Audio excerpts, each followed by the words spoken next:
Video பார்க்க like பண்ணிக்கோங்க.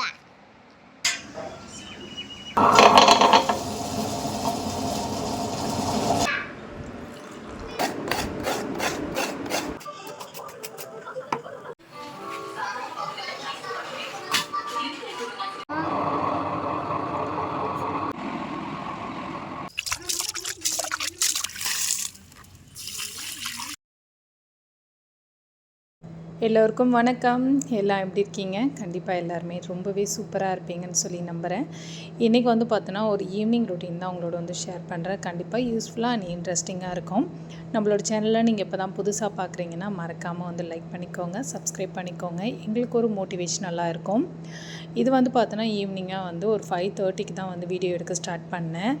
பார்த்திங்கன்னா தெரியும், சரியான வெயில். சரி, இந்த செடியெலாம் வந்து பார்த்தோன்னா நல்லா ஆப்போசிட்டில் வந்து வெயில் அதிகமாக அடிக்கிறதுனால நல்லா காஞ்சி போயிடுறாங்க. சரி, இந்த செடி வந்து நாட்டு ரோஸுன்னு சொல்லி வாங்கிட்டு வந்தேன். நான் வாங்கிட்டு வந்தப்போ பூ பூத்ததோடு சரி, அதுக்கப்புறம் வந்து என்ன ஆச்சு அப்படின்னா நல்லா நீட்டாக வளருதே தவிர அது வந்து பூ பூக்கிற மாதிரி தெரியல. சரி, அதை கட் பண்ணி விட்டால் வளரும்னு ஒரு சில பேர் சொன்னதுனால அதை கட் பண்ணலான்னு கட் பண்ணால் சிசர் தான் உடஞ்சிச்சு. இதுக்கு கத்தி வச்சே கட் பண்ணியிருக்கலாம் அப்படின்ற மாதிரி தோணுச்சு. சின்னதாக தானே இருக்குதுன்னு சொல்லி சிசர் வந்து நல்லா ஷார்ப்பாக தான் இருந்தது, ஆனாலும் வந்து சிசர் வந்து உடஞ்சிடுச்சு. அடுத்து வந்து பார்த்திங்கன்னா அந்த செடியெல்லாம் பார்த்தா தெரியும், வெயிலுக்கு நல்லா காஞ்சி போயிருந்தது. அதெல்லாம் வந்து இலையெல்லாம் எடுத்துகிட்டு குட்டி குட்டியாக காஞ்சி இருக்கிறதெல்லாம் கட் பண்ணி விட்டோன்னா வளரும் அப்படின்னு சொன்னதுனால வந்து பார்த்தோன்னா அதெல்லாம் கட் பண்ணி விடலான்னு சொன்னால் கத்தி தான் இல்லையே அப்படின்னு சொல்லிட்டு இன்னொரு நாளைக்கு பார்த்துக்கலாம் அப்படின்னு வந்து அதை அப்படியே தள்ளி வச்சுட்டேன்.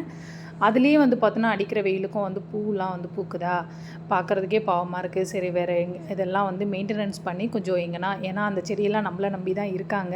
ஸோ அவங்கள பார்த்துக்க வேண்டிய பொறுப்பு கண்டிப்பாக நம்மளோட தான். நம்ம முடிஞ்ச அளவுக்கு வந்து பார்த்தோன்னா நம்மளை நம்பி இருக்கிற செடியை வந்து வேஸ்ட் பண்ணக்கூடாது அப்படின்னு நினச்சேன். ஸோ இதெல்லாம் வந்து இடத்த வந்து ஷிஃப்ட் பண்ணி வைக்கலாம் கொஞ்சம் நிழலாக இருக்கிற இடத்துல. ஏன்னா அடிக்கிற வெயிலுக்கு நிழலில் வச்சாலே நல்லா தீஞ்சு போயிடுவாங்க. ஸோ வச்சுட்டு இங்கே ஃப்ரண்ட்லலாம் வந்து பார்த்தோன்னா செடி என்னையே பார்த்துட்டு இருந்தது. கொஞ்சம் வந்து தண்ணி ஊற்றுங்களேன் அப்படின்னு. ஒரு நாளைக்கு 3 முறை ஊற்றினாலும் அது கொஞ்சம் தானே மண் இருக்குது, அதனால் வந்து ஈரமே வந்து ரொம்ப இருக்க மாட்டேனுது, டக்கு டக்குன்னு வந்து காஞ்சிடுது. இதெல்லாம் முடிச்சுட்டு வந்து பார்த்தோன்னா துணி காய போட்டிருந்ததெல்லாம் எடுக்கலாம் அப்படின்னு சொல்லிட்டு தான் துணி வந்து எடுத்துகிட்டு இருந்தோம். குட்டி வந்து பார்த்தோன்னா கேமராவுக்கு முன்னாடி வந்து விளையாடிக்கிட்டே இருந்தார். சரி, அவரை வந்து கண்ட்ரோல் பண்ண முடியாது, அவரோட விருப்பம் என்னமோ அதை அவர் செய்யட்டும் அப்படின்ற மாதிரி விட்டுட்டோம். ஸோ கொஞ்சம் நேரம் வந்து வீட்டுக்கு முன்னாடி நடந்துட்டு அதுக்கப்புறம் சுண்டைக்காய் வந்து பறிக்கலான்னு சொல்லி, சுண்டைக்காய் செடி வீட்டுக்கு பக்கத்துலேயே இருக்கான். ஸோ அதை பறித்து வச்சுட்டா நாளைக்கு சாம்பார் வைக்கலாம் அப்படின்னு சொல்லி அதை வந்து பறிச்சிட்டு இருந்தேன். இந்த செடி எதுவுமே நாங்கள் வைக்கல, அதுவாக வந்தது தான். ஆல்ரெடி இருந்ததுலேருந்து விதை கொட்டி வந்திருக்கு போல். அப்பப்போ வந்து தண்ணி மட்டும் ஊற்றி அதை மெயின்டெனன்ஸ் பண்ணிப்போம். கறிவேப்பிலை செடியும் அப்படி தான். ஒரு 4 செடி போல் இருந்தது, ஒன்று மட்டும் எடுத்து நான் தொட்டியில் வந்து வச்சுருக்கேன். சரி, இது இருக்கட்டும். ஆனால் இங்கே ஆடு மாடுலாம் ஜாஸ்தி அப்படிங்கிறதுனால இதை எந்த அளவுக்கு மெயின்டைன் பண்ண முடியும் அப்படின்னு தெரியல. சரின்னு பார்த்தா தண்ணி ஊற்றினா சூப்பராக வந்து துளிர் விட்டு வருது. ஆனால் ஆடு மாடை நினச்சா தான் எனக்கு ரொம்ப பயமாக இருக்குது. ஈவினிங் போல் குட்டீஸ்லாம் வந்து இந்த மரத்துக்கடியில் விளையாடுவாங்க. ஆனால் இந்த இலை வந்து அப்பப்போ வந்து காஞ்சி விழுந்துட்டுருக்குமா, அதெல்லாம் கூட்டி அள்ளி போட்டுட்ருக்கான். கொஞ்சம் ஃப்ரீயாக விளையாடுவாங்க. நிறையா இங்கே வந்து பூச்சி பாம்பெல்லாம் கொஞ்சம் ஜாஸ்தி இருக்கிறதுனால என்ன ஆகுதுன்னா கொஞ்சம் பயமாக இருக்குது. அவங்க எப்போ விளையாடினாலும் சரி கூடவே தான் இருப்பேன். அதே மாதிரி இந்த மாதுளை செடியும் நாங்கள் வைக்கல, அதுவாக தான் வந்து நல்லா தான் வந்திருந்தாங்க. அதையும் கொஞ்சமாக வந்து கடித்து வச்சுருக்காங்க ஆடுலாம். இது வந்து ட்ராகன் ஃப்ரூட் வந்து வாங்கிட்டு வந்திருந்தேன் அந்த செடி. அவள் ஃபஸ்ட்டு எங்களோட, அதாவது நாங்கள் வந்து அப்பா அம்மாலாம் விவசாயம்தான், ஃபஸ்ட்டு இந்த செடி வந்து வச்சுருக்கோம். இது எப்படி வளரும், இதை எப்படி மெயின்டைன் பண்ணணும், இதை எப்படி வளர்க்கணும் எதுவுமே தெரியாது. ஆனால் வந்து வச்சுருக்கோம். சரி பார்ப்போம், அது நல்லா க்ரோத் ஆகுதா, இது ஒரு பழமாவது இதில் பறிப்போமா அப்படின்னு சொல்லிட்டு தான் யோசனையாக இருக்குது. வாசலுக்கு தண்ணிலாம் தெளிச்சுட்டு கொஞ்சம் நேரம் வந்து உட்காந்துட்டு இருந்தேன். சரி, குட்டீஸும் வந்து விளையாடிட்டு இருந்தாங்க, ஓடி பிடிச்சி விளையாடிட்டு இருந்தாங்க. பார்க்குறதுக்கே வந்து சூரியன் வந்து பாய் பாய் சொன்னாலும் வந்து பார்த்தோன்னா அனல் வந்து ஒரு 8 மணி போல் அப்படியே தான் இருக்குது. சரியான அனலாக இருக்குது. அதுக்கப்புறம் வந்து பார்த்தோன்னா கொஞ்சம் காற்றுலாம் வருது, சில்லுன்னு தான். ஏன்னா பக்கத்தில் கொஞ்சம் மரம்லாம் இருக்கிறதுனால கொஞ்சம் கூலிங்காக தான் இருக்குது. வெளியே உள்ளே அப்படி எதிர்பார்க்க முடியாது. ஏன்னா நல்லா ஹீட்டை வந்து அப்படியே அப்சர்வ் பண்ணி நைட்டில் நல்லா காமிக்கிறாங்க ஹீட்டு. அப்படியே காற்றோட்டமாக உட்காரும்போது அவ்வளோ சூப்பராக இருக்கும் நைட்டில் கொஞ்சம் நேரம் வெளியே. ஆனால் ரொம்ப நேரமும் வெளியே உட்கார முடியாது. இந்த வெயில் சீசனுக்கு தான் வந்து பார்த்தோன்னா இருக்கிற பூச்சிங்க எல்லாம் எங்கெங்கே இருக்கிறதெல்லாம் உள்ளேருந்து வெளியே வருது. ஸோ உங்கள் வீட்டில் குட்டீஸ்லாம் இருந்தாங்கன்னா இந்த மாதிரி ஒரு ஏரியா, அந்த மாதிரி புதர்லாம் இருக்குது அப்படின்னா கொஞ்சம் பார்த்து பத்திரமாகவே வச்சுக்கோங்க. முடிஞ்ச அளவுக்கு வந்து பார்த்தோன்னா டோர்லாம் வந்து க்ளோஸ் பண்ணி வைங்க. ஏன் அப்படி சொல்கிறேன்னா, போன வாரம் வந்து ஷார்ட்ஸில் கூட நான் போட்டிருந்தேன், எங்கள் வீட்டு பூனை என்ன பண்ணுச்சுன்னா ஒரு பெரிய பாம்பை தூக்கிட்டு வந்து வீட்டில் வந்து போட்டுருச்சு. பார்க்குறதுக்கே எனக்கு பயம். அதுலேருந்தே வந்து பார்த்தோன்னா இப்போல்லாம் எல்லா டோரும் வந்து லாக்கில் தான் இருக்குது. வெயிலுக்கு பயப்படுறதா இந்த மாதிரி பூச்சிங்களுக்கு பயப்படுறதானே தெரியல. அப்புறம் கொஞ்சம் லேட்டாக தான் ஞாபகம் வந்துச்சு, டிஃபனுக்கு ஊற வச்சதே நான் மறந்துட்டேன் அப்படின்னு சொல்லிட்டு உடனே கிச்சனுக்கு வந்து டிஃபன் கரைக்கிற வேலையை வந்து பார்க்க ஆரம்பிச்சிட்டேன். இன்றைக்கி வந்து பார்த்தோன்னா சோளம் போட்டு தான் இட்லி தோசைக்கு வந்து ரெடி பண்ணுறதுக்காக ஊற வச்சுருந்தேன். டேஸ்ட் ரொம்ப சூப்பராக இருக்கும், குட்டீஸ்க்கெலாம் ரொம்ப ரொம்ப நல்லது. அதுவும் இந்த லீவில் வந்து பார்த்தோன்னா குட்டீஸ் நம்ம ஏதாவது செஞ்சு கொடுப்போமா, ஏதாவது ஸ்நாக்ஸ் கிடைக்குமா அப்படின்னு தான் வந்து எதிர்பார்க்குறாங்க. போர் அடிக்குது போல். இதில் வந்து பணியாரம் இதெல்லாம் செஞ்சோன்னா ஸ்வீட்டும் சரி காரமும் சரி ரொம்பவே டேஸ்ட்டாக இருக்கும். சரி அதுக்காக தான் வந்து ஊற வச்சுருந்தேன். சரி நம்ம சைட் பை சைடு அரைச்சிட்டு குட்டீஸ் விளையாடுறது அப்படியே சைட் பை சைடு எட்டியும் பார்த்துக்கலாம் அப்படின்னு சொல்லிட்டு தான் அரைக்கிற வேலையை வந்து ஸ்டார்ட் பண்ணிட்டேன். இதுக்கு வந்து பார்த்தோன்னா எந்த அளவுக்கு நம்ம சோளம் எடுத்துக்கிறோமோ அதே அளவுக்கு வந்து புழுங்கல் அரிசி, கொஞ்சமாக வந்து பச்சரிசி எடுத்துக்கோங்க. கொஞ்சம்னா ஒரு கையளவுக்கு மட்டும் எடுத்திங்கன்னா போதும். எப்படி நம்ம இட்லி மாவுக்கு நம்ம உளுந்து போடுமே அதே அளவில் வந்து எடுத்துக்கிட்டு நீங்கள் அரைச்சிங்கன்னா, தனித்தனியாக தான் நான் இன்றைக்கி வந்து அரைச்சி எடுத்து வச்சுருக்கேன். உளுந்து தனியாக இது தனியாக அரைச்சோன்னா தான் உளுந்து வந்து நல்லா கிளம்பி வரும். அதை மிக்ஸ் பண்ணும்போது வந்து பார்த்திங்கன்னா நல்லா சாஃப்டாக இருக்கும்.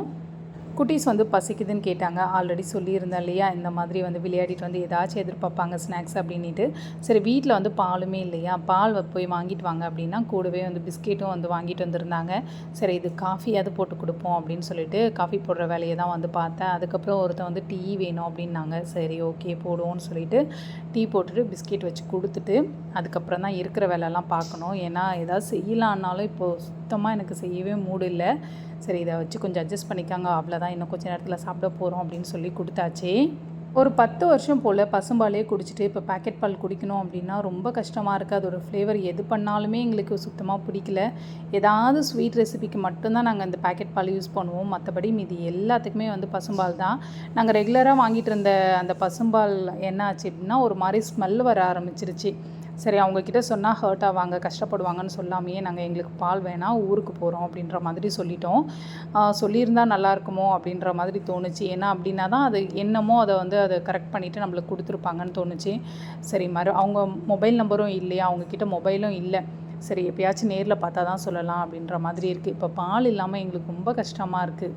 மோஸ்ட் ஆஃப் த டைம் வந்து பார்த்திங்கன்னா நான் டீ போடும்போதெல்லாம் ஒரு 2-3 முறையாவது வந்து சூடு பண்ணுற மாதிரி இருக்கும். காரணம் என்னன்னு பார்த்திங்கன்னா, நம்ம டீ போடும்போது தான் சைடில் ஏதாவது ஒரு வேலை வந்துடும். சரி டீ போடுற கேப்பில் அந்த வேலையை செஞ்சு முடிச்சிடலான்னா அந்த வேலை தான் அதிகமாக வந்து இழுக்கும். அந்த மாதிரி தான் பார்த்திங்கன்னா உளுந்து வந்து அரைஞ்சிடுச்சா, சரி உளுந்து வந்து ரொம்ப அரைஞ்சிடுச்சுன்னா அதோட நல்லா அந்த புஃப்னு இருக்கிறது வந்து ஒரு மாதிரி அமுங்கி போன மாதிரி இருக்கும். ஸோ அதை எடுத்து வச்சுட்டு நம்ம போய் குடிக்கலாம் அப்படின்னு சொல்லிட்டு நெக்ஸ்ட்டு வந்து நம்ம சோளத்தையும் போட்டு அரைச்சிடலாம் அப்படின்னு சொல்லிட்டு சோளத்தையும் போட்டு விட்டுட்டு போய் குடிக்கலான்னு சொல்லிட்டு ஒரு 2 முறை டீ போட்டதுலேருந்து 2 டைம்ஸ் வந்து சூடு பண்ணி தான் எடுத்துகிட்டு போய் குடிக்கவே ஸ்டார்ட் பண்ணோம். ஹாலுக்கு டீ கொண்டு வந்ததுக்கப்புறம் தான் தெரியுது குட்டி வந்து சாப்பிட்டுட்டு இருந்த சாப்பாடு வந்து கீழே வந்து இறஞ்சிருச்சுன்னு சொல்லிட்டு. என்கிட்ட அதை சொல்லவே இல்லை அவர். நம்ம பண்ணுறதை பார்த்து குட்டீஸ் வந்து பார்த்தோன்னா எதுவாக இருந்தாலும் சரி, அது நல்லதாக இருந்தாலும் சரி கெட்டதாக இருந்தாலும் சரி, நம்ம பேசக்கூடிய வார்த்தையாக இருந்தாலும் சரி எல்லாமே நல்லா நோட் பண்ணுவாங்க. இப்போ இருக்கிற கிட்ஸ்லாம் வந்து சொல்லவே வேண்டாம். ஸோ அந்த மாதிரி தான் இதை வந்துட்டு அம்மா கிட்ட சொல்லக்கூடாது, நம்மளே செய்யணும் அப்படின்னு அவருக்கு தோணியிருக்கு. பார்த்தா எனக்கே ஷாக் ஆகிடுச்சு. அவரே வந்து தொடப்பும் உரமும் எடுத்து கூட்டி அள்ளி அழகாக எதுவுமே வந்து மிஸ் ஆகாமல் சூப்பராக வந்து கூட்டி போயிட்டு டஸ்ட்பினில் வந்து போட்டார். பார்க்குறதுக்கே ரொம்ப ப்ரௌடாக இருந்தது அது. அப்புறம் வந்து பார்த்தோன்னா இவங்களுக்கு நம்ம எப்போ டீ குடிக்க உட்காந்தாலோ இல்லை ஜூஸ் எதுவாக இருந்தாலும் சரி 3 பேரும் ஒன்றா வச்சு அந்த ஆன் டைமுக்கு வந்து எடுப்போம். இதில் ஒன்றே ஹஸ்பண்ட் மட்டும் அப்பப்போ வந்து மிஸ் ஆவாங்க. வாரத்தில் ஒரு நாள் தான் இது வந்து நாங்கள் ஃபாலோ பண்ணுற மாதிரி இருக்கும். அதுவுமே வந்து பார்த்தோன்னா அந்த ஒரு நாளுமே அவர் கொஞ்சம் ஜாஸ்தி தூங்குறதுனால அதுவுமே வந்து அதிகமாக மிஸ் பண்ணுவோம். ஸோ இந்த வேலை எல்லாமே முடிச்சுட்டு வந்ததுக்கப்புறம் பார்த்தோன்னா துணி எடுத்தோம் இல்லையா, அது மடிக்காமல் அப்படியே ஊஞ்சலில் போட்டிருந்தேன். ஸோ அதையும் வந்து மடித்து வச்சுருவோம் அப்படின்னா குட்டி வந்து ஹெல்ப் பண்ணுறேன்னு அவரே வந்து வாலண்டரியாக வந்தார். சரி ஓகே அப்படின்னா எப்படி மடிக்கணும்னு வந்து கேட்டுட்டு இருந்தான். சொல்லி கொடுத்ததுனால அவனுக்கு தெரிஞ்ச அளவுக்கு ஓரளவுக்கு வந்து அழகாக மடிச்சிருந்தான். வாழ்க்கையில் எப்பப்பெல்லாம் கஷ்டம் வருதோ அப்போல்லாம் ஒன்று யோசிச்சுப்பேன். நம்மளோட ஃபிங்கர்ஸை தான் வந்து பார்த்துப்பேன். எப்போவுமே ஒரே மாதிரி இருக்காது. லைஃப்பில் வந்து அப் அண்ட் டவுன்ஸ் கண்டிப்பாக வந்து இருக்கும் அப்படின்னு சொல்லிட்டு. ஸோ அந்த மாதிரி தான் இப்போ வந்து பார்த்தோன்னா ரொம்ப கிரிட்டிக்கலான சுச்சுவேஷனை வந்து நாங்கள் ஃபேஸ் பண்ணிகிட்ருக்கோம். நம்ம என்ன தான் நினச்சி நம்ம ட்ராவல் பண்ணணும் அப்படின்னு நினச்சாலும் அது வந்து கரெக்டாகவே இருக்க மாட்டேன்னுது. இதில் என்ன டிசிஷன் எடுக்கிறதுனே எங்களுக்கு சுத்தமாக தெரியல. நானும் அப்படி தான் குழம்பியிருக்கேன், ஹஸ்பண்டும் அப்படி தான் குழம்பியிருக்காங்க.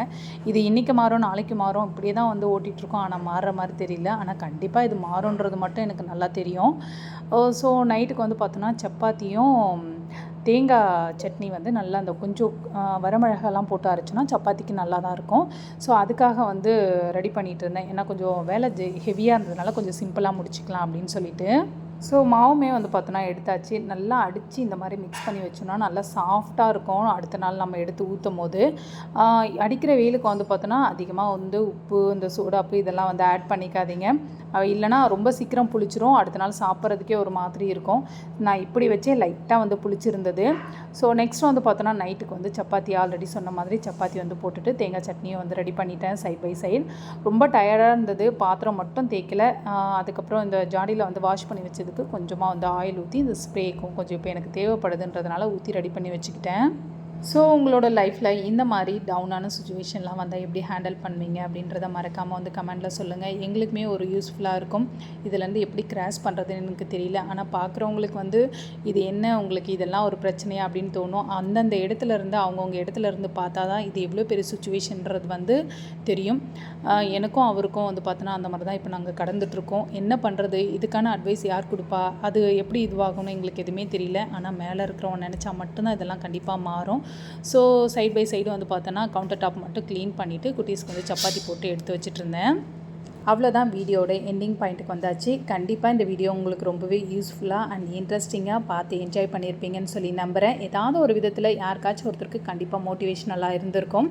ஸோ இன்றைக்கி ஈவினிங் ரொட்டீன் எங்களுக்கு இப்படி தான் போச்சு. இதே மாதிரி ஒரு சூப்பரான வீடியோவில் நெக்ஸ்ட் நான் உங்களை சந்திக்கிறேன். அது வரைக்கும் பாய்.